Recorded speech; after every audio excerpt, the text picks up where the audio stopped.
Yo, shut. All right, y'all. This is our real talk segment where we gonna keep it real and have some uncomfortable conversations. You heard?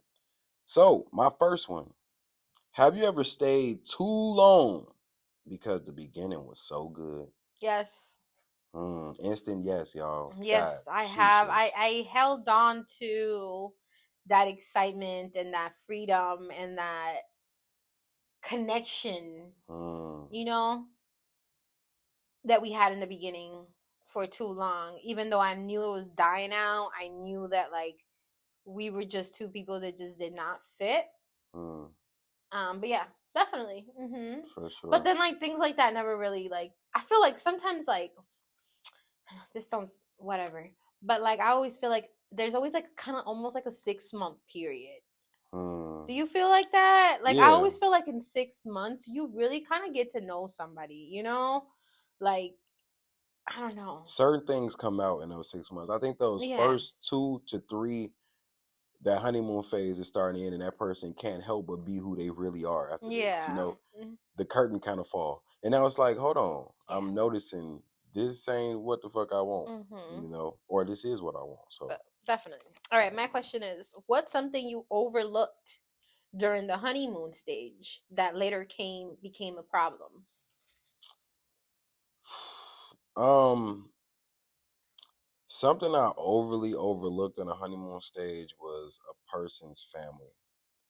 You know, because you gotta understand when you're getting older, we gotta stop making it an age thing.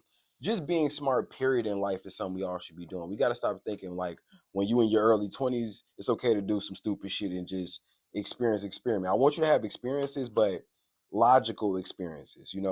So I would be with someone and see that their family is not achieving goals, or like nobody has reached a peak where it's like someone owns a house, or these people went to college, or they got good jobs, and later on down the line this will bite me in the ass because now I would wonder why this person's drive isn't where I would think it should be. Mhm.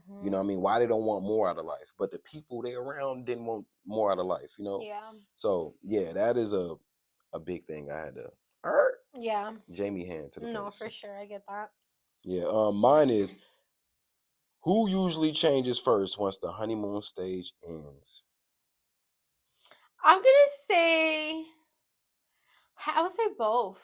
I'm not gonna be biased. I'm gonna say both. I feel like the girl changes because either she lacks attention, he's not giving her as much attention as before, Mm, or like she's not really getting what she wants out of him. But same with the guy. You know what I mean? Like, is this actually somebody that I see myself? Because I really do believe that it doesn't take man that long to really know whether or not they really want to be for somebody for a long time. I yeah, feel like for some reason you guys can figure that out faster than we can. Um, but yeah, I guess that's really all I got. yeah. If I can Yeah, I'm not elaborate gonna on be that, biased because it's every relationship is different. Every feeling is different. Every experience that you go with somebody is different. I'm not gonna say it's the man or the girl because the girl could be yeah, acting a whole ass, and I'm over here like, yeah, it's the man. It's the man. Even though the girl's acting a yeah, whole ass, and you're you know what I mean. That's the reason why y'all not together because you got a good man and you let it go. But yeah. same with the men. And as So a man, I could just say like moments where I feel like I've brung so much chivalry to the table at the beginning, and then now I start getting back into, I don't know, we can call it comfortable, or like I start getting back to reality, if I can live that word, to be like, all right, now I got work today. I got this going on, the kids, this, that, and the third. So I'm not thinking so much on just overly love bombing this woman. hmm So I can see where in my relationships that I had, or I'm in right now, they could say like this person might have lacked. It seemed like they lacking a little bit, but I start thinking about other things the household need and how I can lead this properly instead of just super making sure this person feels gushy gushy yeah, 24/7. I So like I that. can see that. I think it's your question. All right, my question is: do you think people fall in love with the person or the potential during the phase? Man, I think it's a combination of both the person and the potential. Because honestly, man, I think we all can contest that we done been on dates And this motherfucker done said a couple things that said that shit is fucking dumb. And I don't want to be around this shit. Like, but you cute as hell. And you fly. And I like your swag, man. I feel like I've been there before. I've gone on some dates where I'm just like, I don't like the way you're talking. I don't like the way you talking to people. Like, I'm very big on that.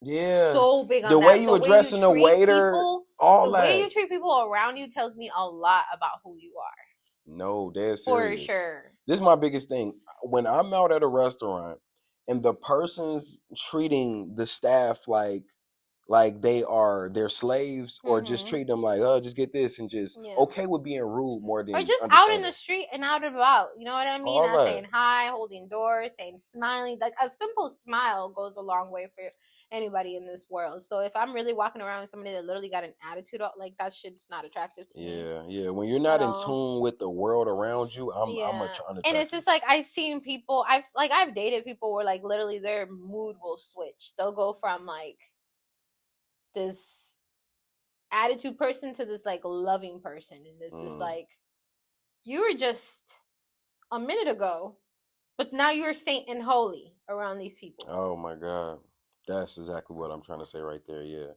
but just a minute ago you was just like, fuck everybody, but now it's peace and love. Hey, have it your way. It's your life. Right. Can love exist without obsession in the beginning? Can love exist without obsession in the beginning? Can love exist? Yeah. And I don't know how that feel. I don't know. I'm not, that's not how I love, where it's like, I'm not a casual lover. I'm an all-in type of guy. Like, all right, if we talked for 2-3 days, we texted for 2-3 days, I'm focused on the dates now. And now I'm focused on, like, her understanding that we need to take this further. Like, since we're like real talk, okay, this is real talks, and you're hitting on that. Have you ever dated more than one person? Like, when you've been single, have you ever been to like have to like put your attention here, and there? And how did that work for you? And that's what I'm saying. I mentally can't handle nothing like that, because I feel like I'm giving out something, so I'm giving out poetry when I'm talking to a woman, man. Okay, period. I can't. This ain't nothing that can just be like, I can't get this out. You know what I mean? Like, this is very valuable, and I make sure I'm very intentional with a woman, where talking to another woman and dating, I just can't mentally be that, because I'm so focused on how to make this blossom. I can't blossom 2 flowers at once. Yeah. You know, so as a man, that was a thing growing up, where men always told me, get multiple women. Like, that was a thing. And I remember being shunned from having one girlfriend, like grown men telling me, that ain't cool, my nigga, that's Do you think lame. like a lot of men suffer from a lot of mental health because of that? Having to juggle a lot of women, like that itself could be, you know, you kind of lose the aspect of what really love and growing old together is. I just met someone that let me know, like, oh, it's men that just are making generational curses, because they, like, it's a whole society of men that view women as, before they even say anything out their mouth, this woman, I'm gonna treat her in a way that's not gonna get her no substance or achievement in her fucking life. Like, how can I conquer her? That's the best way. Yeah. It's men literally focused on that. So yeah, it's so when men are juggling several women, I just don't know how nigga doing that. Yeah. Because I really pour into a woman and try to see how I can bring something valuable to her life. So when I'm doing that, I can't be going to Keisha's house the next night and saying, right, your friend. Yeah, go to my friend house. Your friend house. Okay. Yeah. No, I'm just saying. Oh no, that felt kind of personal. Don't got no friend houses. I'm not saying you. I'm just saying, like, that's what niggas be. You know, my bad. Nah, for sure. That's what men. I mean, cut that out. That's what men be doing. You know what I mean? I'm gonna go to my friend's house. Yeah, nah, man. I don't get it, man. This shit's serious. But, you know, I value women and experiences. You know? I love that. Yes. All right. My last question to you is: Is the honeymoon stage more about chemistry or compatibility? I'm gonna keep saying this, y'all both. It's Okay. about chemistry and compatibility because we both just literally doing science on each other right now. We doing Mhm. math. Do this add up here and there? You know, are you Yes. Aquarius? Are you And Aries? you You know, can't you can't fake chemistry. you can't. That's the thing. You can't fake chemistry. If the chemistry is not there, if we're not clicking, if we ain't got nothing to talk about, if like what I'm saying is just I gotta bring some up because this is a perfect example. I thought when I was in high school, I thought I can make a woman vibe with me, just period. Like she don't even got to be that attractive. Once I start talking, crack some jokes, she see like, oh, I'm artsy. She's gonna just feel like, all right, that's somebody we can start here, you know. And I learned that this shit is about chemistry because it was a girl mhm. that was in my class. I'm like, you should come to my house. We have a little vibe. I think we ordered pizza, and we nothing in this interaction was like comfortable. None of this. It was awkward the whole time. Oh And my I remember god. her telling me and I pride myself on being smooth and making people comfortable. This was uncomfortable. The conversation wasn't going good. And I remember her saying, you know, when you get with somebody and you feel that vibe, like you don't feel that right now, do you? And I remember agreeing with her and saying, no, I don't. And I remember Yeah. she saying, well, I'm gonna go home. I was like, oh right.